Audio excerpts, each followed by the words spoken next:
Donc voilà. Donc avant j'avais un ordinateur portable sous la tente Kendrick, donc à proximité de la monture Titan et de la lunette télévue. Ce qui s'est passé, c'est qu'au mois de janvier dernier, j'ai changé la configuration, j'ai fait changer la configuration par mon partenaire micro, la société Micronet, qui est pas très loin de Puiseaux, dans le Loiret. J'ai changé la configuration de ma grosse tour pour le traitement d'image, puisque l'ancienne configuration que j'avais, avec le poids des images de la G4 16000, la configuration n'était plus assez véloce. Donc une nouvelle configuration est venue prendre place dans mon énorme tour de traitement. Et donc l'ancienne configuration, au départ je ne savais pas trop quoi en faire. Et en fait, cette ancienne configuration, donc à base d'un i7 950, donc un 4 coeurs à 3,06 GHz, une carte mère gigabyte, 12 Go de RAM et une carte vidéo, une Radeon HD 7700 d'un gigaoctet, et bien je l'ai fait reconditionner par la société Micronet dans un boîtier ATX compact, léger, et qui s'est transformé en fait en poste de pilotage à distance du matériel. Et donc maintenant, le matériel est piloté à distance, donc depuis la véranda. Et c'est d'un confort incroyable. Donc là, les câbles, vous avez les deux câbles Ethernet. Donc la gaine se termine, voilà, les deux câbles Ethernet avec la gaine spirale se terminent là.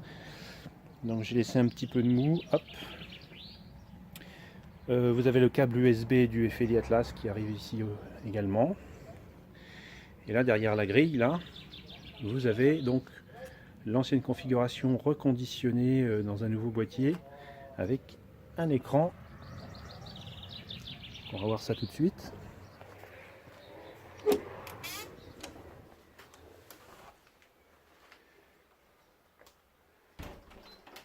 Donc il y a les chats.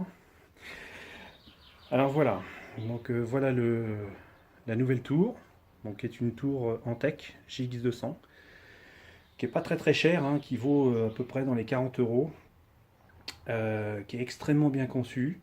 Elle est très compacte comme boîtier de tour ATX.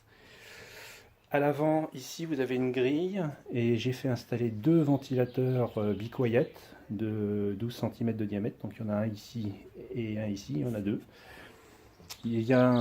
D'origine, il y a un ventilateur Antec qui est à l'arrière, qui expire l'air chaud en fait.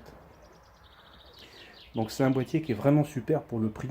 Vous avez même une connexion USB 3 ici à l'avant, deux connexions USB 2, et puis les connexions traditionnelles pour micro et puis casque.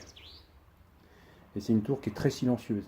Donc pour le prix, 40 euros, c'est vraiment une super tour. Hein. Souris, clavier, et donc j'ai associé la tour donc avec un écran Philips. J'ai fait pas mal de recherches au niveau des écrans et c'est le Philips qui s'est plutôt bien démarqué.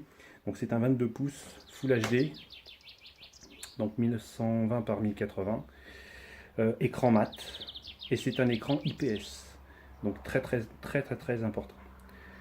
Les constructeurs reviennent un petit peu en arrière, on avait beaucoup d'écrans brillants, maintenant ils reviennent à des écrans mat et c'est pas plus mal. Hein.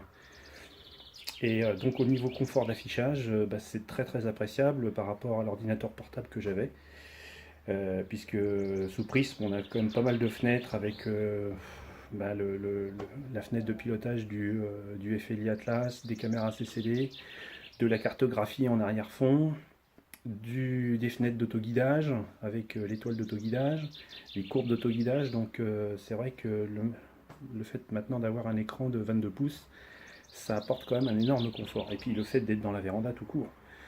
Donc là, là on est courant printemps. C'est vrai que les températures sont assez agréables, quoique la nuit il fait quand même assez frais en ce moment. Mais pour l'automne et l'hiver, c'est vrai que ça va être très appréciable de piloter ensemble là depuis la véranda. Hein. Ce qui ne m'empêchera pas de mettre éventuellement un petit chauffage de boire un café au chaud tout en surveillant le télescope, donc grâce à la caméra de surveillance. Donc c'est vraiment super. Alors associé à la tour, donc à l'intérieur de la tour, donc j'ai fait réinstaller donc l'ancienne configuration, plus un disque dur SSD Kingston de 240 Go où est installé Windows 10 Pro 64 bits, ainsi que tous les logiciels, Prism 10, les drivers Ascom, Moravian, Ethernet pour le boîtier d'interface, etc. Les drivers du FLI Atlas, de la monture Titan Osmandi avec le Gemini.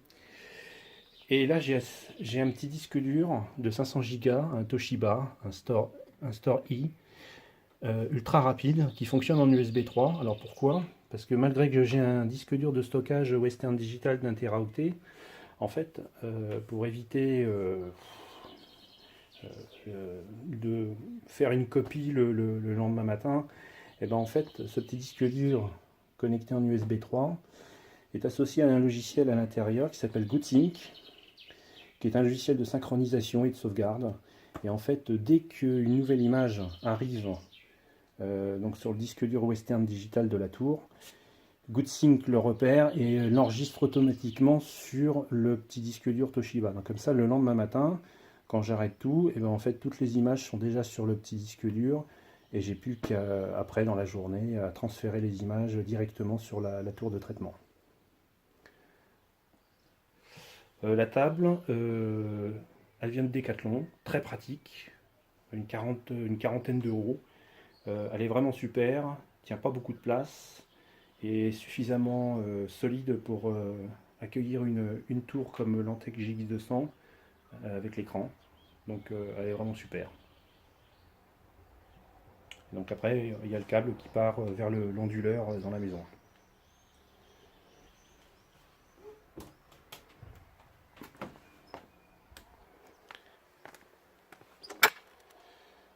Donc on revient dehors.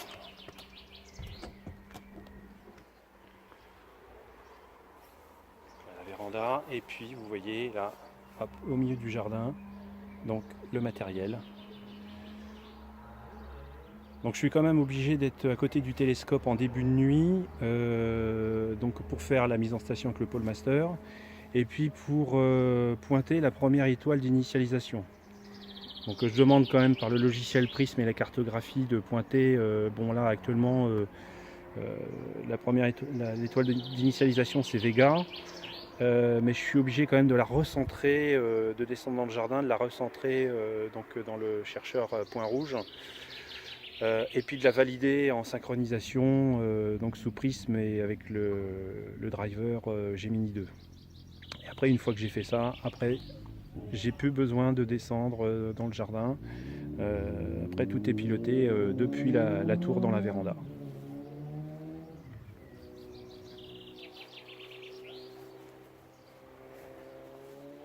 Donc voilà, donc pas mal de changements depuis l'année dernière.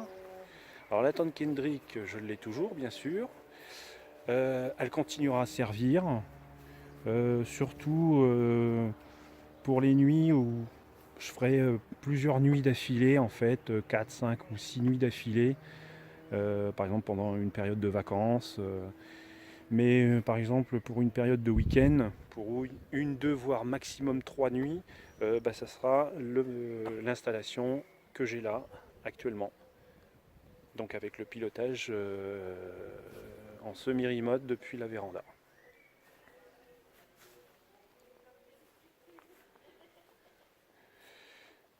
Donc voilà, il n'y a plus qu'à attendre la nuit. Donc on va mettre en route les caméras CCD, on va mettre en route la résistance chauffante, et puis on va attendre la tombée de la nuit, et puis attendre un petit peu que la luminosité baisse de façon à ce qu'on puisse commencer à voir l'étoile polaire pour faire la mise en station avec le Pole Master.